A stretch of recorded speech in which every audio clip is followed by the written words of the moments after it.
What's up everyone, Nate K, supergeekfit.com with 9 tips for making health and fitness your personal superpower. Here we go. Number 1, clean up your diet. I know it sounds crazy, right? Who would have thunk?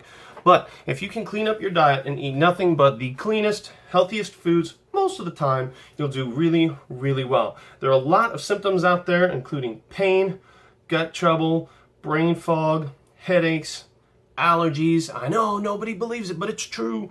They're all secondary to the crap and stuff and things that we put into our GI or into our face hole. So if you can control some of the urges to eat some of that garbage, you're going to experience a huge change in your quality of life and in your overall function from day to day. What are the things I'm talking about? Number 1, if you can get rid of sugar 6 out of 7 days, 5 out of 7 days, that's going to make a huge impact on not only your fitness level, but your weight. Once sugar is out of the way, it's much easier to shed extra poundage. But if you eat too much sugar, not only is it hard to shed poundage, but it's also hard to shed inflammation. You're going to feel a lot like shit. So getting rid of sugar is huge. Also, and this is bar none the easiest way to clean up your diet, imagine your local grocery store and shop around the perimeter, okay? All of the good stuff is around the perimeter, for the most part. If you start in with the vegetables and the meats and things and go over to the deli counter and you hit the fruits and stuff like that, and then you've got dairy and stuff like that, and just stick around the perimeter, you're going to hit all the good stuff. Of course, it's all stuff that you need to cook, but you're going to avoid the stuff in the center. The stuff in the center of the grocery store is going to contain all of your prepackaged crap, canned goods, dry goods, your easy prep foods, puddings, chocolate, candy, donuts, cakes, all of the bullshit. That's all in the center. You want to stay out of the center. Don't touch the chips. Don't touch the candy. Go around the perimeter. There's plenty of yummy good stuff around the perimeter of the grocery store. That's your number 1 trick. If you stay to the perimeter of the grocery store, you're going to get all the best stuff. And learn how to cook it. You can check out some of the stuff on the masterclass. I'm not going to talk about that in this video, but we can talk about how to cook in another juncture. Tip number 2, control that sweet tooth. I talked about it a little bit in tip number 1, but if you can find a way to bring down the sugar levels in your life, it's going to make a huge difference, not only in your inflammation, but also in the way that your brain functions on a daily basis. Sugar actually hijacks the things in your brain that tells you that you're doing a good job. And sugar is every bit as disruptive to the risk-reward system as hard drugs. There's lots of PET scans and studies out there that say so. So if you can cut sugar out of your diet, or at least down to 1 sugary treat a day, down to a couple of sugary treats a week, you're going to make a huge, huge difference, not only in your weight, but also in the way your brain works and the way your body feels. Overall inflammation is going to come down, your brain's going to work a lot clearer, and you're going to have a lot less of those up and down moments where you feel like you're just not going to make it through the day without some more sugar in your life. The 3rd tip to making health and fitness your personal superpower is fix muscle imbalance. And let me tell you, I'll break it down just really easy for you guys. There are 2 types of muscle imbalance, upper body and lower body, and they all come from seated posture. Every one of them. We all sit too much. We all know it. What are we supposed to do about it? Well, for upper body muscle imbalances, you have to stretch the pecs. So you're going to do a wall stretch in a door frame. Grab the door frame and lean in. Stretch those pecs. And you're going to do something called wall angels. Wall angels. Look them up on the YouTubes. Check them out on our masterclass. All you got to do is stand with your back up against the wall with your karate choppers, that's the pinky side of your hands, up against the wall. Bring your arms down nice and slow and don't let your arms come off the wall. You're going to feel that tension in your back as you exercise that middle back. Those are the 2 things you got to do to fix upper body muscle imbalances. If you've got neck pain, shoulder pain, headaches, chest, rib, middle back pain, any of that, those 2 exercises, pec stretch and wall angels, are going to make a world of difference, and it's probably going to help you keep from straining or hurting your shoulder with any athleticism you may attempt. The lower body version of these things are going to be glute bridges and curl-ups. The glute bridge is that exercise. I don't know if you saw Eddie Murphy in Nutty Professor, but remember when he's laying on the ground, he's driving his hips up into the air, kind of like he's humping. That is a glute bridge. Lay on your back, knees bent, hands to your sides, drive your pelvis up into the air by squeezing your butt cheeks. That's called a glute bridge. Look it up on YouTube or check it out on our website. That's the first thing you have to do to fix lower body muscle imbalance. The second thing you've got to do to fix lower body muscle imbalance is the curl up. It's not a sit up, it's not a curl, it's a curl up. You lay on your back, kind of like the glute bridge, with your knees bent, and you curl your tummy. Just squeeze your tummy and bring your middle back, your shoulder blades up off the ground ever so slightly. Look it up on the YouTubes. It's called a curl up. So the two things that you do to fix a lower body muscle imbalance are glute bridges and curl ups. Those are going to make a huge difference in any of you folks with tight hips, low back pain, if you have difficulty getting up and moving around. Those are going to be huge. If you get tired from walking, if you get tired from standing, glute bridges and curl ups are going to make a big difference in the way that your lower body works. Again, tip 3 of 9 to making health and fitness your superpower is to fix muscle imbalance. There's two kinds, upper body and lower body.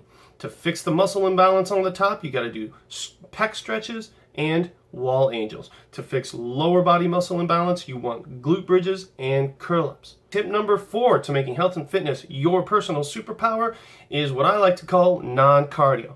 Look, cardio sucks. Running sucks. Doing stair climber sucks. Doing the elliptical machine, also similarly bullshit.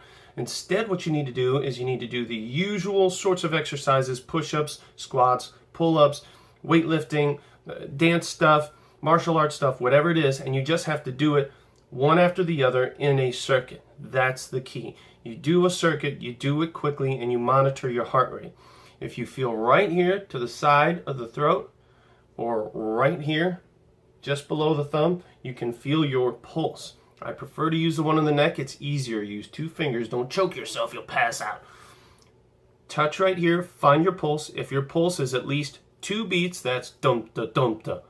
2 beats per second, you are technically in the cardio zone, pretty much regardless of your height and weight. There are a lot of different ways to figure that out online. You can check it out on YouTube. You can check it out on a lot of different websites. But look, bottom line is, get a watch with a second hand.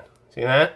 Watch the second hand, hold the pulse, and if you can get 2 heartbeats per second, you're basically in the cardio zone, and that's all you have to do. So keep in that cardio zone through most of your workout, and you're going to be getting cardio while you're doing a workout. You don't have to run, which is really hard on your knees, low back, and hips and ankles. We're really not designed to run. We're not gazelles. You don't have to do stair climbing. You don't have to do ellipticals for 20, 30, 40, 50 minutes at a time. It's ridiculous, and we're not even going to get into it, but it's also really bad for your stress hormones, just so you know. So stay away from the cardio. Instead, tip number 4 of 9 to making health and fitness your superpower is what I call non-cardio cardio. Get a watch with a second hand. Watch your heartbeat. Get 2 heartbeats per second. You're doing cardio. So all you have to do is keep moving actively. Do one exercise, then the next exercise, then the next exercise in a circuit, and keep that heart rate up. And you can rest too. Just don't rest so long that your heart rate comes down below 2 beats per second. Got it? Good. Tip number 5 to making health and fitness your personal superpower: keep the workouts balanced. I can't tell you how many people I see out there doing the exact same workouts, or if they're doing different workouts, they're basically combinations of the same frickin' moves. And people always ask, well, why am I plateauing? Why aren't I getting anywhere? Why is nothing changing? I was getting gains and now I'm not. That's because you can't keep doing the same stuff. Your body gets used to it. Your body needs to be confused. So make sure you keep your workouts balanced. Don't do all chest stuff. Don't do all back stuff. Don't do all lower body. Don't do all upper body. You have to keep it all balanced. And remember, the 3-to-1 rule. For everything you do on the front, you need to do 3 times as much on the back. Why? Because keeping a solid and strong back is the #1 way to save your posture and to keep things balanced. Remember, the rule of 3-to-1 is 3 times as much back work versus front and chest work. Got it? Good. Don't train the beach muscles. Keep those workouts balanced. Tip number 6 to making health and fitness your personal superpower is gamify. You got to make the workouts fun, some kind of way. What do games have? Games have different levels. Games have different tools. Games have music, sound, and games have a reward system. That's the thing that most people don't do. They don't have a reward system. Whether it be you get to buy yourself something cool if you work out every day this month, or if you hit your weight goal, you get to take yourself out and get a new outfit or something, or maybe a new video game or something like that. Maybe it could be simple as checking off a box. I know for me what works. I've got some dry erase markers and I draw a little graph on my mirror, and then I draw some smiley faces or skulls and stuff. And when I do a workout, I get to put a check mark box, and then all the check mark boxes line up at the end of the week, and then I can take a tally and I get a score. How cool is that? It's not awfully creative, but it works, because then when you're keeping score, you get to see how you did, you get that mental reward, and there's some amount of accountability. If you check out the masterclass, I have a super tracker version, like a counter that I put together, and you get points for certain things, and then you get negative points for certain other things. You can check that out if you're into it. Otherwise, gamify. Tip number 6 to making health and fitness your superpower is gamify your workouts. Find some kind of way to structure your workouts, give yourself levels, keep track of them, and give yourself a reward at the end, and you will have gamified your workout. The other thing to that is make sure that it's fun. Don't do the same boring, shitty shit every single day, day in, day out. Nobody wants to do that. Do something fun, whether it's box jumps. I really like doing box jumps, or climbing. You can do some parkour, you can do dance moves, you can do martial arts stuff. I like to do a little parkour, a little bit of weightlifting, a little bit of martial arts stuff. I have a dowel rod that I turned into a fake lightsaber. I'm not even kidding about that. It was a cheap way to do it, and I do lightsaber workouts based on a lot of different martial arts sword moves. And dowel rods cost $5, and then maybe $6 if you add a little hockey tape to it. So do whatever it is that you have to do to make the workout interesting and make it your jam, because otherwise you're not going to want to do it, okay? Tip number 7 to making health and fitness your personal superpower is start slow, gain momentum, and forgive yourself. If you start too fast, you're going to burn out, you're going to hurt yourself, you're going to be sore, you're going to be tired all the time. Start slow. Give yourself a little bit of leeway. Once you've gained a little bit of momentum, don't get nuts. Keep the momentum and keep going, because otherwise if you get too nuts, you'll probably burn yourself out. And always remember to forgive yourself. If you miss a workout, if you don't want to do a workout, if you just do a half-assed workout, at least you still did it, right? Don't shame yourself. If you work out, shame yourself, then everything that you do is going to be coming from that workout shame place. And then the next time you think about doing a workout, you're going to go right to that negative space. Keep the negativity out of the mindset, okay? Don't shame yourself, forgive yourself. So, tip number 7 for making health and fitness your personal superpower is start slow, gain momentum, but always remember to forgive yourself, because otherwise you're just going to hate yourself. Tip 8, we're almost there, Super Geeks, to making health and fitness your personal superpower is switch up your workouts every 3 to 4 weeks. And actually I do it probably every 2 weeks. It's probably too much, but I get bored. If you switch up your workouts every 3 to 4 weeks, number 1, you're not going to get bored. Number 2, you're going to fight the possibility for any muscle imbalance, and then any damage or any repetitive strain that you could possibly do with your workouts.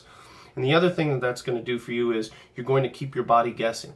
That's the biggest thing when it comes to working out, is keeping your body guessing, because as soon as your body gets used to something, it's going to be really good at being lazy at it, and you're going to start to see less reward. You're going to start to plateau, and it's going to start to get frustrating. So tip number 8 for making health and fitness your personal superpower is switch up your workouts at least every 3 to 4 weeks. For me, I do it every 2 weeks because I get so bored. I'm a little bit of a futzy butt in that way, but make sure you switch up your workouts. And last but not least, tip number 9 for making health and fitness your personal superpower is 3 to 5 workouts a week. Not too bad, huh? 3 to 5 workouts a week. The other rule is don't go more than 2 days without doing something physical. If you do Monday, Wednesday, Friday, you're doing great. You can take Saturday, Sunday off. Tuesday, Thursday, Saturday, cool. You can even do Monday, Tuesday, Thursday, Friday.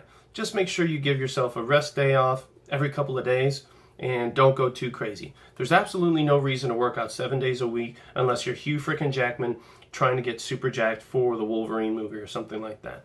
Apparently he ate boiled chicken and vegetables and worked out hours at a time. I'm not doing that. I don't expect you to either. It's ridiculous.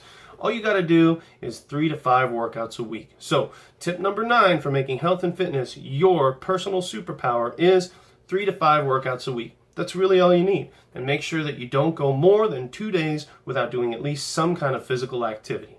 This is Nate K at supergeekfit.com. Thanks so much for listening. And if you like this video, make sure to like, subscribe, and share. And if you have some interesting tips on what works for you from a health and fitness standpoint, make sure it's a little bit geeky and go ahead and put it down in the comments below. Thanks so much again. We'll see you guys next time.